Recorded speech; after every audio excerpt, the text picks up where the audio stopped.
Mark Azulay is an industry leader in psychotherapy and men's mental health.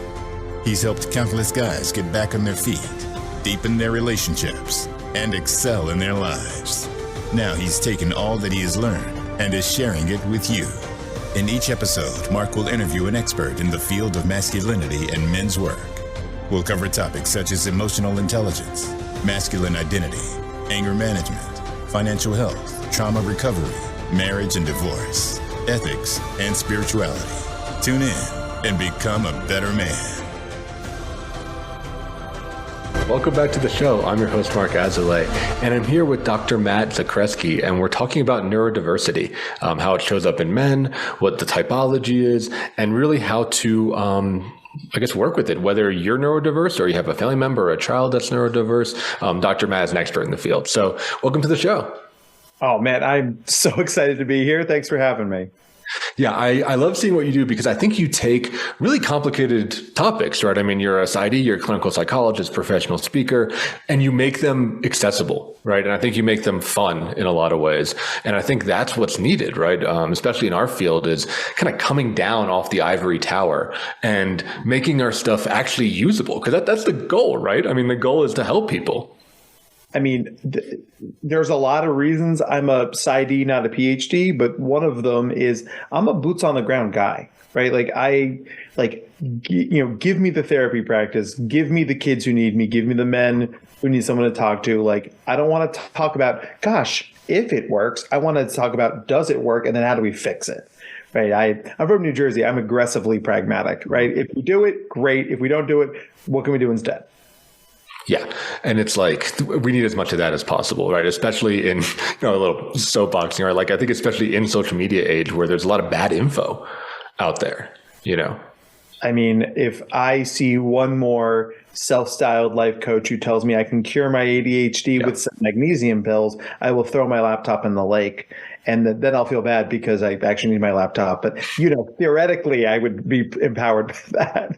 Yeah, there's a lot of snake oil, right? And there's a lot of people that I think are like over-associate or use the terms wrong, right? Or so it's difficult to weed through the information. So we're going to get to that in our show. But I first want to start with you, Dr. Matt. Say a little about your story. What got you into this? What was your experience? So I have a very sort of unique experience. I think like a lot of people who specialize in neurodivergence, the work is personal and professional. So I was identified as gifted in second grade and then diagnosed with ADHD in high school. And frankly, that explained a lot. That was like, oh, okay, good. There was a reason that this was happening. But both of my parents were clinical psychologists. And so I grew up in a house where mental health was front and center of every dinner table conversation, right? I always joke that I never got grounded. I just got analyzed. So, oh God, that's way worse. That's way worse. No, just punish me. Just to, why would you be acting out in this way right now? It's like, oh God, that's so much worse. And it's also, I mean, when I think about masculinity, right? Growing up in a small town, New Jersey, I played sports. That's what we did, right? I mean, I played hockey and basketball in the winter, baseball in the spring. I went to the beach and surfed in the summer, and I played soccer in the fall. Rinse, wash, repeat, right? And that was what I did. And freshman year of high school, I played soccer, and I made friends with a guy on the team who was a theater kid. And he was like, yeah, man, you should do theater. And I was like, cool, what's that?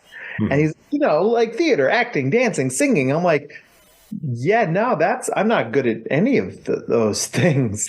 And he told me something that, has really sort of changed my life. He's like, dude, theaters always need guys. And that's true. And so on the day that auditions were for the play was also trials for the basketball team.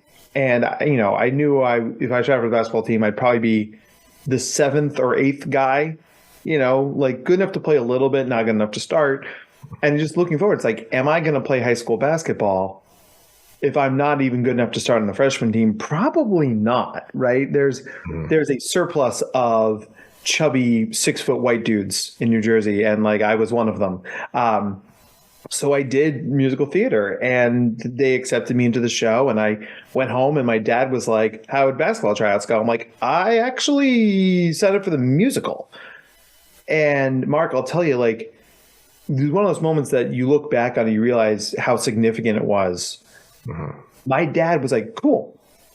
What do we need to do for that? Like, if he had gone like cliche sports parent, yeah, I probably would have gone running back to basketball. But my dad pivoted into that space and said, awesome.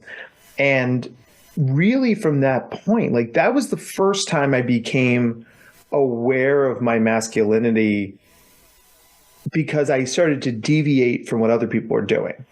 Right? You know, I can't tell you how many people are like, oh yeah, so you do theater, so you're gay, right? That's a stereotype, right? Yeah. A huge stereotype. Yeah. And it's, you know, I'm a big energy guy. I'm very loud and touchy-feely, and like, you know, it's the sort of thing, like, I'm happy to note the fact that I'm not gay, right? That's not a, you know, that's, I'm not in that club. But it's also like, if you were to look at me, when I watch the recording of this, I'll be like, I could see how someone could think he's gay. He talks with his hands. He's got a relatively high-pitched voice, right?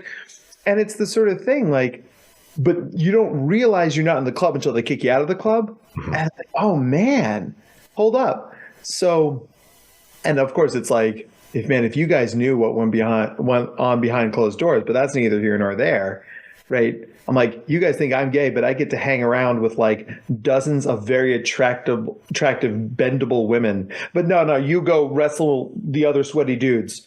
Right, exactly. Like you're where the girls are that have like personality and character and like, yeah. Yeah. So like, and all of those experiences make you a better therapist. Because like we were talking about before, this job is all about connection, right? And I've worked in corporate America. I've been a bartender. I've traveled around. I've done a million different jobs. And so there are parts of me that are very traditionally masculine. And there are parts of me that are less traditionally masculine, more contemporary views of masculinity, right? But the idea is that, you know, you bring me basically any topic, I can find a way to connect with you about it. And the more I talk to other dads, really other men, right, is just that's really what we're all looking for. We're looking for somebody to authentically connect with past did you see the local sports team's game last night? And like, I love sports. I absolutely, you know, I'm still a little bit bummed that Wake Forest basketball lost last night, but I'll get over it. You know, but like, guys, I think, are increasingly looking to talk about something that's more than, you know, the sports team or the sort of cliche, like, take my wife, please. Right. Yeah. You know, but if you don't have a space to be that version of yourself, then I think that energy sort of spins and spins and spins. Yeah, absolutely. I mean, I run a bunch of men groups, and that's the idea, right? I think guys are craving that. I think I thought it was just our generation, right? The younger millennial generation of stuff, right? But I think Gen X really needs it. I think the boomers are starting to come around to it, because I agree completely. Like that, yeah, what's the sports team or what's the next show on Netflix or whatever, right? Like, oh yeah, I like mowed my lawn, right? Like all that stuff is really unsatisfying and lonely, right? So I'm wondering, like, what is your community of men? You mentioned dads, right? But how did you try to find these more deeper conversations in your life? Well, you know, we moved about 2.5 years ago, and we live in a sort of very classic Jersey suburb, and we're lucky. The neighborhood's turning over. There's a lot of young families, and there's this sort of like, you do the guy head pop thing, the pop, and they're like, you know, like, all right, cool. You know, and it's the sort of thing, somebody's got to take the first step. You know, we're lucky enough, we have a pool. So when I see a family out in the neighborhood, I'm like, you know, swing by sometime. Like, you know, we'll put some burgers on the grill. We'll put on some music. The kids can jump in the pool and we can have a cold beer or, you know, do whatever. And you've got to give the opportunity. You've got to give the space. You know, one of the things I often think about is like, if you have privilege, it makes sense to build a bigger table than a higher fence, right? And I'm very comfortable around people. I'm an extrovert. We're lucky enough to have a pool. I mean, why would I not lever those things to make more people, but as, I mean, men included, comfortable, and it's amazing how much people, I'm sure you see this in group, the shoulder drop, like guys come in and they're like, sort of like at attention. And then like, then they sort of like, they drop the shoulders. You can see them relaxing, usually a beverage might help if that's your thing. Right. But then it's just like, okay, you know what? Like I've established myself as a person who at least has created a place where you can feel comfortable. Right on. Let's explore that further. Right. And, and everybody acclimates to that at different rates, but it's nice to have a place you can return to where that's a thing you can do. Yeah, I think that's really true. And I think, I like that at attention thing, right? Because I think a lot of men we're scared. I think we're competing with all other men all the time, right? We're like posturing, we're trying to jockey for the hierarchies, right? Trying to be like, oh yeah, I'm the alpha guy, right? Like I'm the strongest, I'm the tallest, whatever. I want to bring us to neurodiversity, right? Like I'm curious how that plays into it, because I know that like social skills and social perception, right, are different for neurodiverse individuals. Oh, absolutely. And so there's this concept of masking that's very common in the neurodivergent community. It's basically putting on a mask, pretending that you do believe, think, feel like other people. And masking is a social skill. It's sometimes you need to do it, right? Your boss is talking to you and telling you some god-awful story. You're like, whatever you say, boss, yeah, it's great.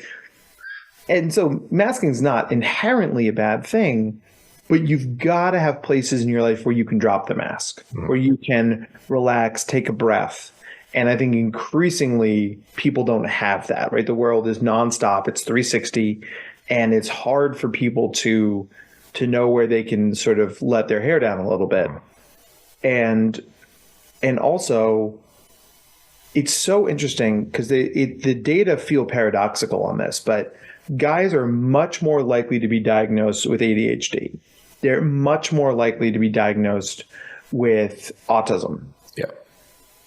And yet the rates of men who seek therapy are much lower. So you've got a lot of people identified who are carrying around this burden, who are then not getting the treatment necessary to regulate said burden, right? And I can't tell you how many partners of people I see who are like, I'm going to go to therapy until my partner can go to therapy, right? And like, give me the tools to regulate my partner because my partner's not ready for this yet. And like, listen, that's absolutely a part of what I do. You can only meet people where they are.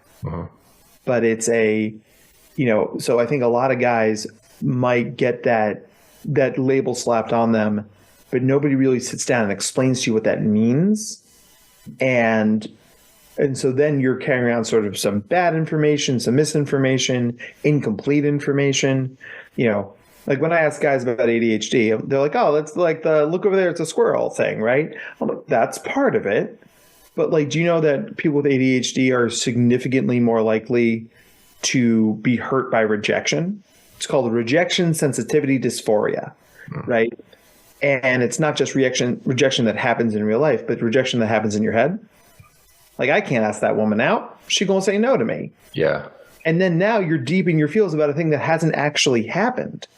But that's a piece of the ADHD brain, or let's say that, you're autistic and going to an open gym at the Y is a nightmare for you. It's loud, it's bright, it's squeaky, it's smelly, right? A lot of people who are autistic have significant sensory needs. How are you supposed to do that bro thing at the gym if that place is not a place you can go? Because I don't know about you, Mark, but if a guy came up and says, hey, do you want to work out with me in my basement? I'd be like, how well do I know?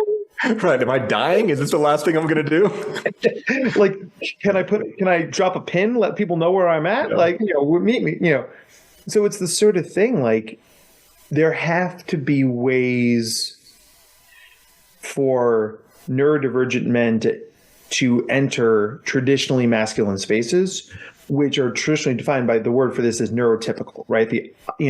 people who have regular brains are largely within normal limits, and that's about 70% of the population. So the world is built for 70% of people, and the 30% of us on the outside of that are like, cool, where do I put my stuff down? Yeah, I think that's really, really well said, right? Especially when we talk about that male posturing. If guys feel like they can't hang, I think they end up isolating. And a lot of neurodivergent individuals don't get out, right? Or they think something's wrong with them fundamentally, right? Like they have a bad personality, or they're unlovable, or they're never going to have luck with women, or, whatever, right? Like, I think they can fall into shame because it's not normalized in a way. And I think as a man, it's difficult to get social skills training, right? I think feminine spaces typically talk more about, oh, hey, what should I say to so-and-so about this? Or help me, brainstorm this difficult conversation with my partner, right? Whereas as men, we don't really talk about that much. So I think it's like, if people feel behind the curve, they might feel stuck there, Absolutely. And so if you're stuck between those two worlds, like what I'm supposed to do and what I want to do, I mean, that creates a lot of tension, and the tension keeps us from connecting, right? And there's a guy I work with who's like, and he's a, very sort of traditionally masculine guy. And he was, he's like, people keep telling me I got to do yoga. To calm because I'm angry and I want to calm down. And so I let him rant for a while. And I'm like, hey, listen, do you want to do yoga? And he's like, no, I hate yoga. And I'm like, crazy idea. Went to 5 years of grad school for this. Then don't do yoga. He's like, wild. I have to do something to calm down. I'm like, yes, you do. I was like, yes. I was like, you like to hike, right? And he's like, yeah, I like to hike. I was like, what if you put on some chill music and went for a hike? And he was like, am I allowed to do that? Yeah. And isn't that what masculinity in 2024 is all about? Am I allowed to do this? Yes, you are. If it works for you and it doesn't hurt anybody else, then put your own spin on it. And I'm telling you, I've never seen a guy release his rage faster than this guy. And it was, one of the best interventions I've ever done. And I didn't do anything. Well, you gave him permission, right? Like, I think as another man and a man in authority figure, right, you gave him permission to break out of that man box a little bit, right? Because that man box is really tight for a lot of guys, especially neurodiverse individuals. We're going to move to our first commercial break. And when we get back, I want to dig into other ways that people are stuck, whether they're neurodiverse or they're men or anything, and some of the things that you can do to help shift out of that. So if you're listening, hang on in there and we'll see you on the other side. Follow Voice America at Facebook.com/Voice America for juicy updates from your favorite radio shows and podcasts. Men's Therapy Online is now accepting new members. Men's Therapy Online offers a solution to the lack of outlets for emotional expression, positive role models, and access to meaningful milestone experiences. In our post-COVID world, loneliness is at an all-time high. Men need consistent community. Our society is rapidly changing. Old models of masculinity are falling at the task of promoting emotional intelligence and meaningful connection. Men's Therapy Online offers tools and experiences designed to help the man who is struggling to balance traditional male roles and emotional fluidity. Whether you need to get back on your feet or take your life to the next level, Men's Therapy Online has your back. We help our members become a true 21st century man. A man who is not burdened by the rapid change of society, but who contributes to it honorably. If you're interested in signing up and finding your band of brothers, go to menstherapy.online to learn more. That's menstherapy.online.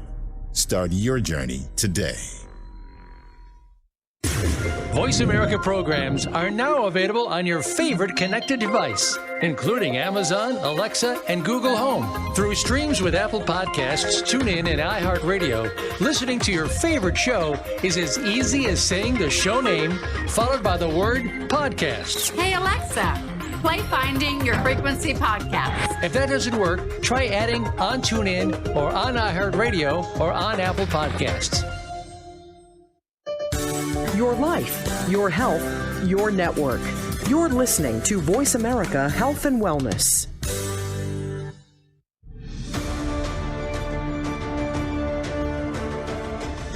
You are listening to the Men's Therapy Podcast with Mark Azalea.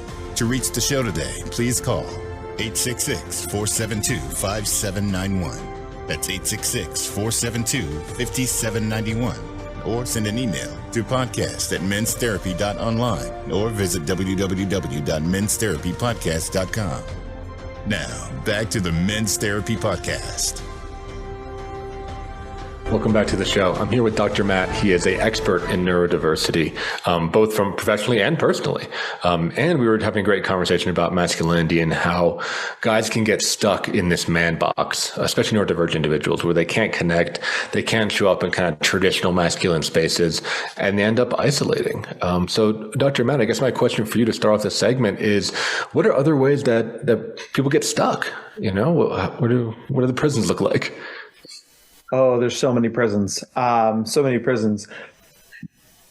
let's break it into three different prisons, right? There's the self prison, right? There's the occupational prison, and then there's the social prison, right?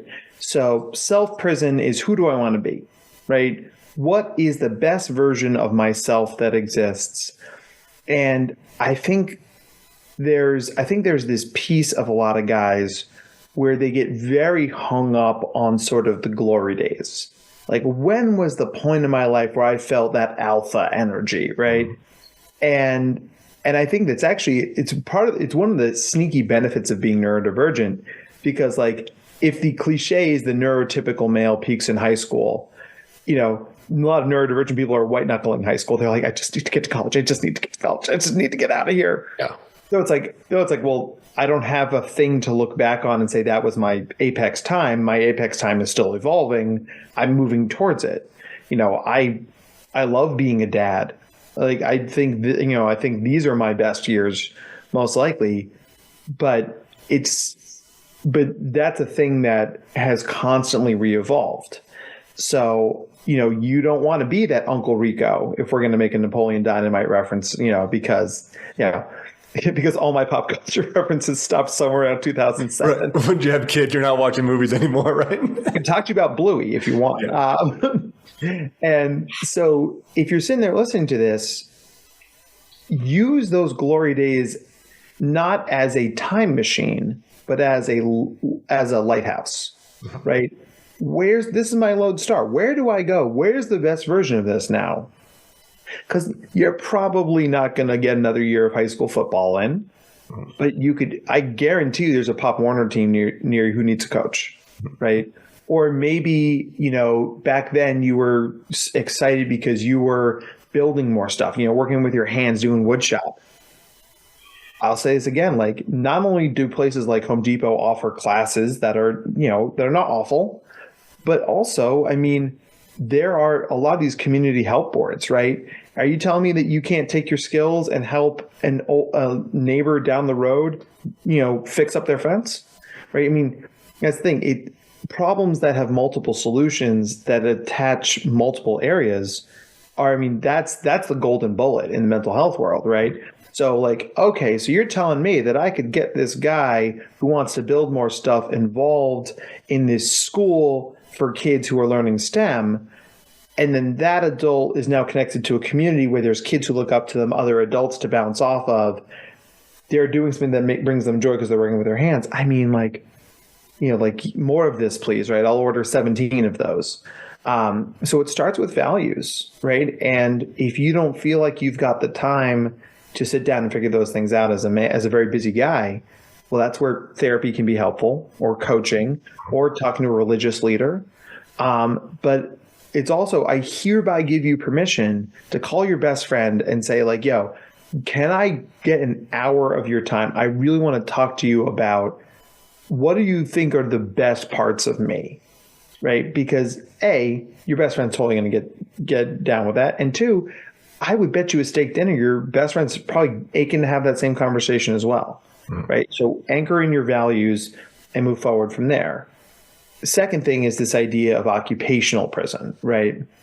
You know, are you a breadwinner? Are you a stay-at-home dad? Are you in between jobs, right? Do you feel like you sold out and you got that golden parachute, but now it's sort of like the hamster wheel of doom? Like, I just have to keep running. You know, the kids want to go to Disney next year. I got to keep running. Right? Golden handcuffs, right? Well, God, right? Yeah. It's wild. Yeah. And it's, I'll tell you this, it breaks my heart every time I see this, because I'll see a guy stick his head out of the sand and be like, yeah, things are really hard at work. And somebody will go, yeah, I wish I had your problems getting paid what you get. And the guy's like, well, I'll go clearly to go back under the sand and never speak again. Right? So this is the thing. It's so easy to think that people have it worse. Yeah, no shit. Right? People in Darfur have it worse than us. Okay, that's a thing. Also, a lot of people have it better than you. Right? You are much closer to the middle than you are to the top. And I think, the word I use for this in therapy is called top-down versus bottom-up thinking. Top-down thinking is, I want it to be perfect. Anything less than perfect is bad. Right? If you're a golfer, you're going to get 18. Like, nobody's ever done that. Sometimes they get 18 on one hole. That's where I'm at. That's about where I'm at. Yeah. You and I can go just duff a little bit together. So the idea is, like, if you... And maybe you're like, well, I'm never going to get an 18, but it's like, if I don't get a 70, it's a bad round of golf. If the worst thing that happened to you today is you spent 5 hours outside with your friends, it's like, okay, yes, you didn't swing as well as you wanted, but this is, you flip it to bottom up thinking. The default, as I did, 0. The default is, well, holy shit, I just never left the couch. So you got up, you got the clothes on, you went outside, you saw your friends, you paid the thing, you did the golf, you got some drinks on the 19th hole, you went home. That is a lot more than 0, right? And there's a lot of power in that. So, you're allowed to be upset that it's not the way that things aren't the way you want them to be. And actually, the best way to deal with that is to reframe that as, but you know what? I didn't make my goal today, but I am a damn sight closer to it than I was yesterday. Right. And there's something kind of beautiful about that, right? Yeah, I want to zoom in on that a little bit, right? Because I think a lot of guys, work mainly with millennial generation, like we have that, and quick about me, like I was in the gifted and talented program and I had to like work on that perfectionism that you're talking about, right? Like I was conditioned that life was easy, right? I didn't have to try in school. I didn't have to work that hard. Like I just kind of like got stuff. And then life got hard, right? Like, mid-college, I was like, oh my God, I need to study. And I didn't have any study skills, didn't really know how to focus, right? Was used to just kind of like winging it and getting, B's, getting good enough, right? And I think a lot of millennials have a similar story. So I really just want to like underline what you're saying, this idea of having a good enough attempt, or like learning to be bad at stuff, right? Because the first step to being good at something is sucking ass for like a long time, like way longer than you think it is, But yeah, I'm curious if you have any other strategies, because I think that keeps a lot of people in my generation paralyzed for decades, long time. Yeah. You think about it this way, right? Like, it's amazing how many things you'd be better at if you gave yourself permission to be a beginner. Right. And this is where some of that masculinity stuff comes in, because it's like, I got to be great at grilling. I got to be great at parenting. I got to be great at driving people on the family vacation or whatever it is. Right. And it's like, you don't have to be great at anything. It's awesome if you are great at something. More of that, please. But what you need to be at it is competent. Competence, a lot lower bar to clear. Do you know how many competent people are in positions of power?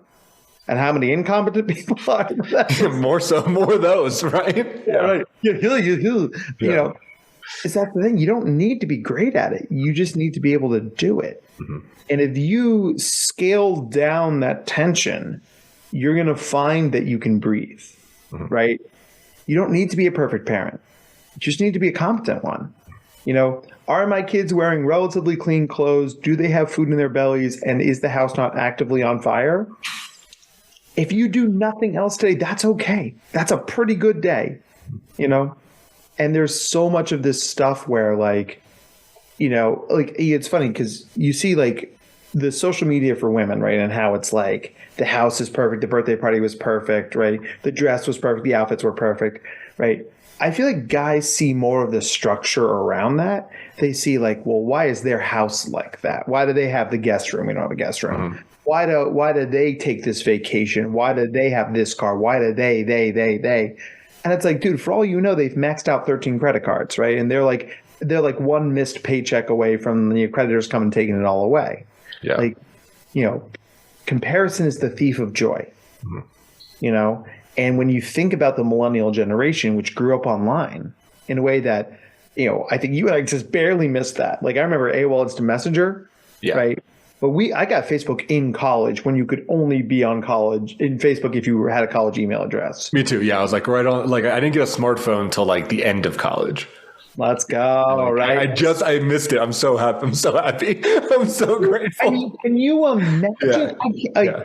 It blows my mind. So you've got this just wild sense of not only are you consumable, right? Everyone can see it, but it's also like, I mentioned this before. I grew up in a small town.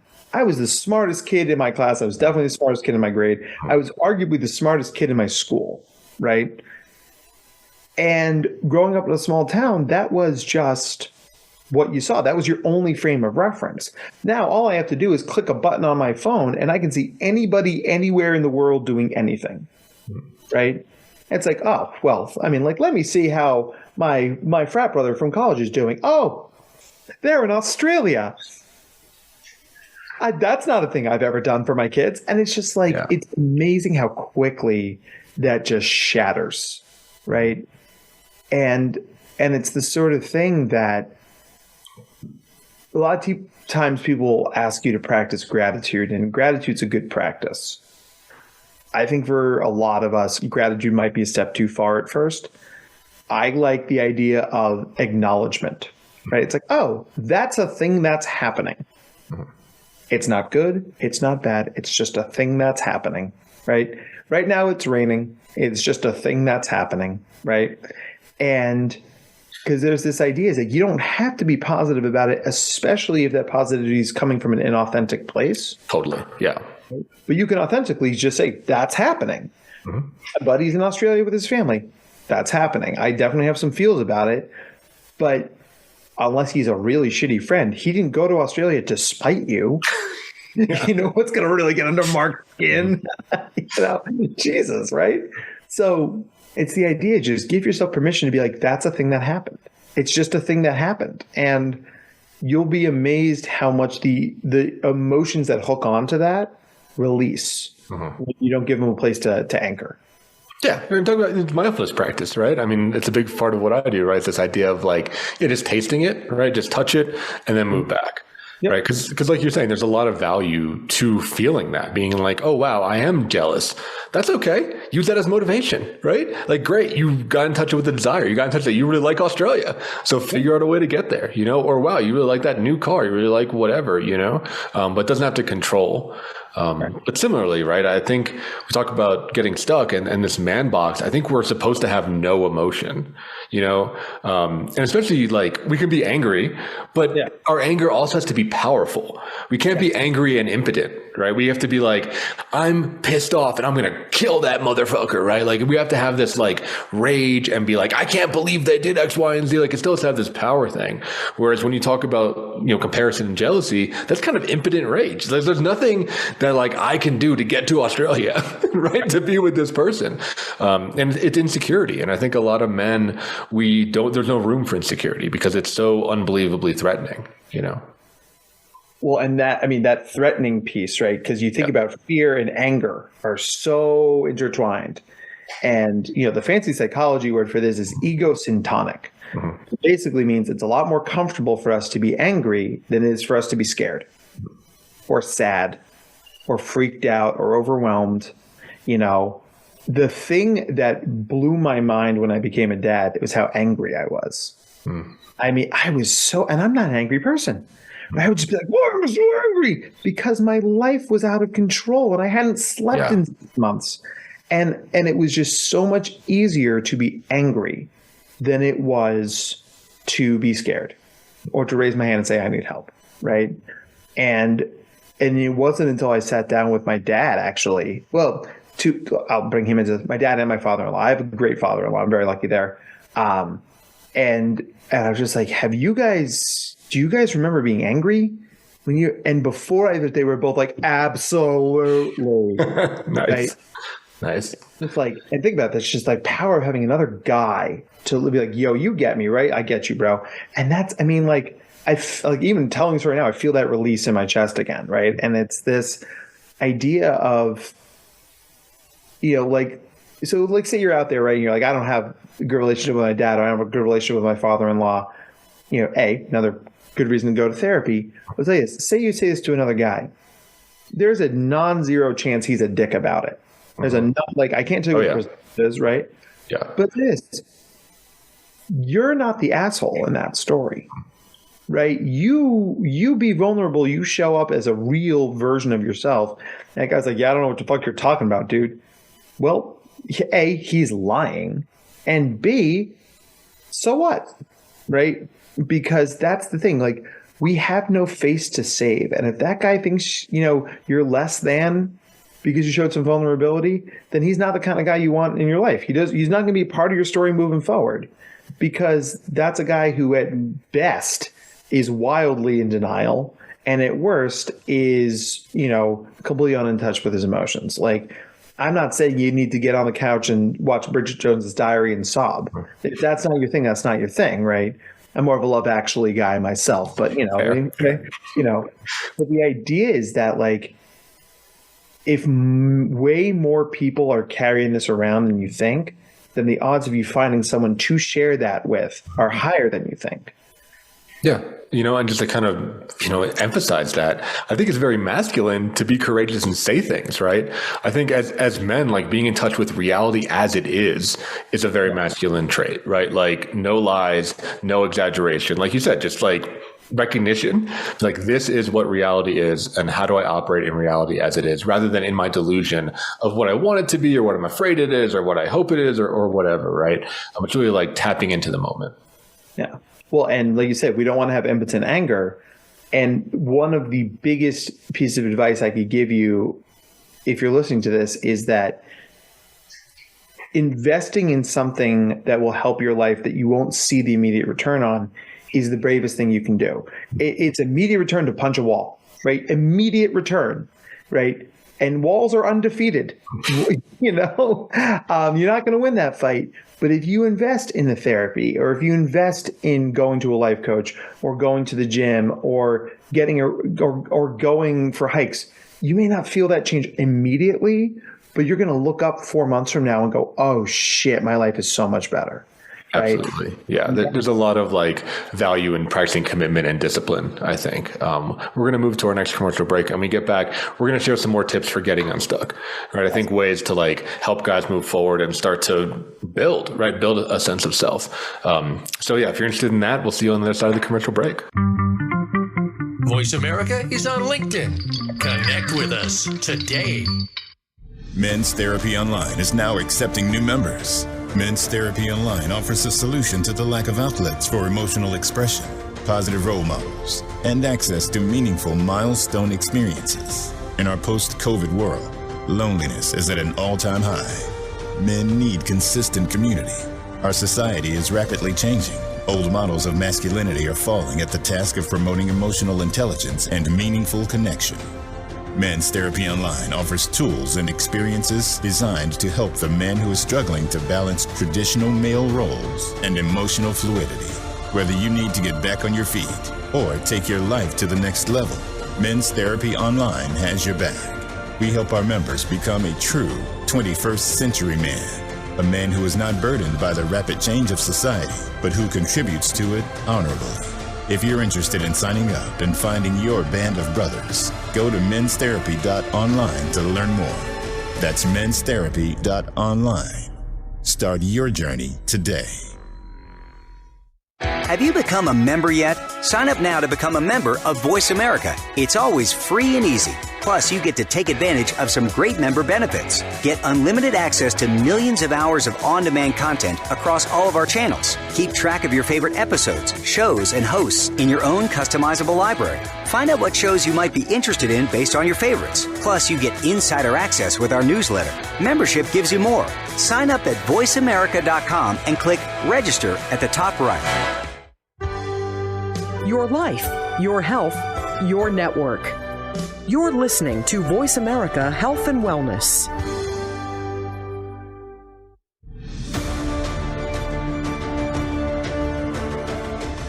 You are listening to the Men's Therapy Podcast with Mark Azalea. To reach the show today, please call 866-472-5791. That's 866-472-5791. Or send an email to podcast@menstherapy.online or visit www.menstherapypodcast.com. Now, back to the Men's Therapy Podcast. Welcome back to the show. I'm here with Dr. Matt, and we're talking about getting unstuck. And I think a lot of guys get stuck. I think a lot of guys don't want to talk about being stuck, and I think a lot of guys kind of can get weighed down. There's a great book. I'm sure you've read it, Atomic Habits. If you're listening, check out that book. It's phenomenal. It's really powerful. The audiobook's like 5 hours, super short. But basically, the premise of that book is that there's nothing personally wrong with us when we fail. It's that our systems aren't good enough, right? We're not taking care of ourselves. We don't understand our mind, whether it's neurotypical or neurodiverse. We don't have kind of the external piece in place, because I think this myth of motivation and passion and it should all be internally driven. You don't need any help from anybody and it's all good. And if you fail, it's because you're like a weak person or a weak man. Like that destroys people, So I'm curious, Dr. Matt, what are some systems or what are some things that people can put into place to set themselves up to win, right? To get unstuck? Oh man, you totally stole my Atomic Habits thing. I was like, oh, you're gonna do the same thing?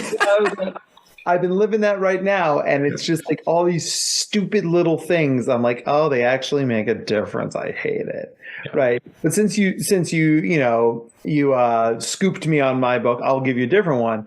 The book is called How to Be Everything by Emily Wapnick, and I tell you this, as a neurodivergent person who has wanted to be everything all the time, I never found a book who spoke to my soul like this, because she's like, hey, here's this crazy idea. The old way of work is dead. So what does work look like for you? And she doesn't come out and out say it's for neurodivergent people, but it definitely, the lessons are very neurodivergent. And, so like say you're an ADHDer, right? And you're like, I've got 93 ideas in my head right now. The singular biggest problem with ADHD is your brain lacks an ability to triage those 93 ideas. You're like, so you'll do the thing where it's like you're trying to cram 93 pieces of luggage through a door. And it's like, well, gosh, why is this stupid door broken? Or why do I suck that I can't pick 93 pieces of furniture through this door? It's like, crazy idea. Right? Yeah. Because our brains are bad at that triage piece, it sort of, we don't know where to start. And because we don't know where to start, we can't get started. So the idea here, and I talk about this with my wife all the time, it's like, sometimes if you want me to do the garbage, I have to wash the dishes. Because we call this galaxy brain, right? But it's like, if I wash the dishes, then the dishes will be clean, and then I can run the disposal, then I'll clear the disposal, put it in the garbage, then take the garbage out. And as long as you can communicate that, people understand where you're coming from. You may need to walk through the side door to get the job done, right? And that's, I don't know if that's good or bad, but it's definitely what you need to do. And the thing that works is often the thing that's going to be most helpful to us down the line. So let's take that a step further, right? Let's talk about, you're like, I wouldn't even know how to get started. It's too big. Well, Atomic Habits, right? You're not going to get the job you want for making sure you shave every day, but shaving every day is going to help you along the journey to getting the job you want. And as men, we are wired to have it all the time, or immediately. We were just talking about this before the break, right? Investing in the stuff that the garden you're not going to be able to sit under for 3 years, right? Because I'll tell you this, if you are motivated to change your life, you have to sign up for the long haul. It's just immediate change doesn't last.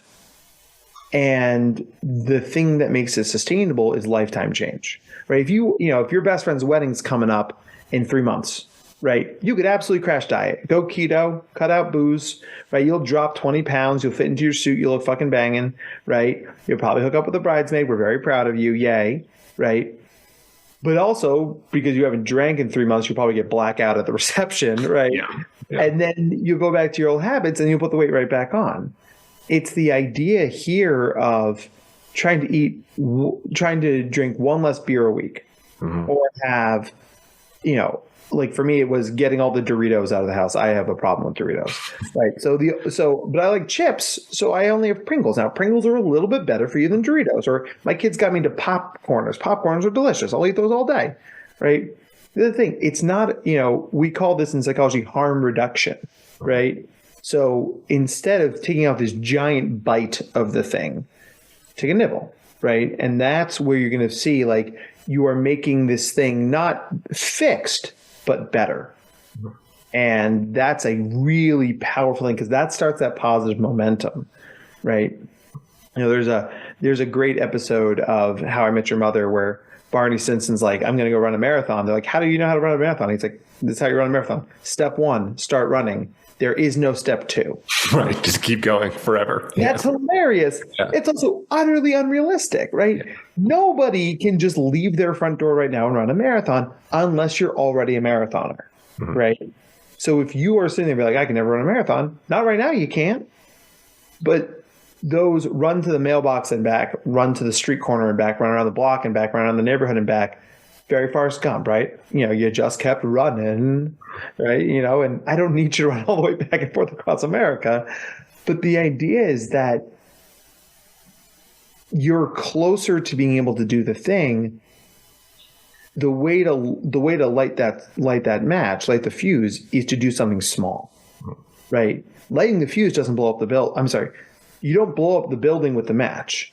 You use the match to light the fuse that blows up the building, right? And that's where the discipline you mentioned comes in. Yeah, and I think what you're talking about is the humility, which I think is something that a lot of men really need to practice in a way, right? Because I think a lot of men are afraid of humiliation, which is kind of the dark shadow cousin of humility. Like you were saying earlier in the episode, this idea that I think as men, we're supposed to be good at everything, like right out the box, especially the masculine stuff, to be able to like fix things around the house and do the oil change, and like throw the pigskin around or be a dad, right? I mean, we have this thing put on us that we're supposed to be very competent all the time. And it's like, well, if you never learn how to do those things, you're not going to be that good at it. But what I'm hearing you really talk about is this practice of humility, of being like, yeah, I'm going to be bad at this, but that's okay. Because I think a lot of guys do get stuck when they're like, I want to run a marathon, and they run around the block and they're just sweating and they feel nauseous and they're panting and they just want to like do nothing but eat donuts when they get back home. And they're like, oh my God, like you have to face where you're at. I mean, you really got to face reality when you put yourself in those challenging situations. Oh, absolutely. And I mean, I think if perhaps there's no more powerful idea than that script. Then when it starts playing in your head, it's like, well, I could be able to do this if I had started in high school, or if I had, if I had kept going in college. And I would say, like, listen, the best time to start something was 5 years ago, but the second best time is right now. We're always in the second best time to start something, right? And it doesn't matter if you tried it and failed it before, because this is, well worn to the point of being a cliche, but it still matters. FAIL is an acronym for frequent attempts in learning, right? And if you're a neurodivergent person and you're used to failing, you're used to struggling, you're like, my failures indicate my lack of worth as a human, to which I say bullshit, right? Because failing is humility. Humility means growth. And part of that growth process is understanding where to direct that energy. I mean, you mentioned like changing oil, throwing the pigskin around. I'm halfway decent at football. I am useless with car stuff. I call my mechanic. I'm like, yeah, the light's doing the thing. It's making the noise. Yeah, it's beeping again. He's like, bring it over. And I pay him for that. Yeah. And you know what? That's okay. Right? Because no one's good at everything. My wife handles all the finances in our house, and I do all the cooking. That's very atypical gender roles, right? Mm-hmm. But my wife hates cooking, and I hate math. So it works out. Yeah. And I'll tell you this. there's still that little twinge in the back of my head. Like when people come over and I start cooking, they're like, what are they going to say? I'll tell you this. We've had dozens, hundreds of couples through the doors over the years. Nobody said a damn word. Yeah, I'm also the primary cook in my relationship, and I love it. I mean, it's a huge hobby of mine, and people love it. Yeah, but it is like, it's outside that man box, right? Like you were saying. I think, like, I guess, do you have any tips for helping people tolerate feeling stupid, right? Or tolerate humility? Because there is, I think as both of us, doing psychotherapy, right? Like there is a very visceral feeling. Yeah. Failing, when you talk about the bottom up thing, right? Like failing feels like something, right? It often feels confusing. It feels defeating. It feels deflating. We can get sad. And with a lot of, me personally and a lot of the guys I work with, I think it takes practice to tolerate that actual like physical sensation of failure. It absolutely does. And you mentioned the go home and eat donuts thing. I'll tell you this. Whenever I try something that's a stretch for me, whether it's giving a talk or doing my daughter's hair, or, those are equally scary things, just in very different directions. Yeah. I give myself a reward. Like our brains run on dopamine. And when we attempt a task, the task completes when we get more dopamine. It's sort of like going to the gym. You get a little bit more dopamine for going than you had when you started. But if that thing is really stressful, you might think, well, like virtue is its own reward or some other bullshit. And like, dude, if you did the thing and it was a huge stretch for you, if going to your wife's office party at Christmas is a huge stretch for you, absolutely pour yourself a nice glass of scotch when you get home, or watch an episode of Battlestar Galactica, or whatever the thing is that brings you joy. You're allowed to invest in your own dopamine, right? I'll tell you this, like I've got a Thin Mint cookie sitting here on my desk. When I'm done talking to you, I'm going to eat that cookie because that's the dopamine loop for me. Right.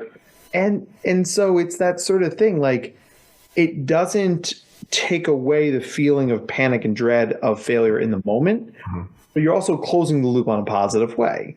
Right. And then when you've closed that loop, then your brain's like, okay, well, that was the thing that happened. It's a step on this journey. Let's take the next one. The other thing, and I think it's a really powerful reframe, is struggling. We mean struggling like we're going to die. Like struggling like you're out at ocean and there's a rip current and you are struggling to keep your head above water and the stakes feel very high. You and I feel like struggling it's a better metaphor is playing video games. Right? If the bad guys are getting harder and the music is getting louder and faster, and you're in a dungeon, are you going the right direction or the wrong direction? Right. Right. It means you're getting better, right? When life gets harder, you're getting better. Yeah. You fail more the better you get. And isn't that weird? It's so paradoxical, right? But that's the thing. And it's like, so if you see life like a video game, because honestly, most things that challenge us, most things that make us feel that dread, that failure flash, they're not life or death. They just feel it, right? And if I try to change my oil and I fuck up and the oil gets all over my driveway, that sucks, and I'm allowed to feel upset about it. But the only thing that's changed is that there's oil on my driveway, right? And that's time to learn how to clean up motor oil, right? You've another opportunity to learn. Yeah. Honey, could you get me a large beer, please? Yeah. And that's the thing. It's just like, if you can see the things you're doing in a broader context of growth, right? Then I think what ends up happening is that you give yourself permission to fail more often and thus get better faster. Yeah. Yeah. We have to start to wrap up our episode, but I feel like we could keep talking for another couple hours. So I'm sure I'll have you on for a future episode as well. But Dr. Matt, where can people learn more about you if they want to hear more of your talks or kind of tap into your knowledge? So I have two primary jobs. So therapy is through the Neurodiversity Collective. That's our group therapy practice. And we've got myself and a couple of great people on the team. And if these ideas make sense for like your organization or your company, then it's drmattzakreshi.com. And I travel all over the world to give talks, and it's really my favorite thing to do. So, that's how you find me and do get more of this utter awesomeness. There you go. Hell yeah, man. Yeah, so check that out. Both those links are in our show notes, so you should be able to click on those. And we just started video streaming this podcast. So if you want to see what we look like, we are on YouTube. You can just Google, or I guess search for Men's Therapy Online, and you'll find this. It's also on our website, www.menstherapy.online or www.menstherapypodcast.com. So check all that stuff out to get more out of this podcast. So Dr. Matt, thank you again for being on the show. Mark, it was a pleasure. Thanks for having me. Yeah, take care. Bye.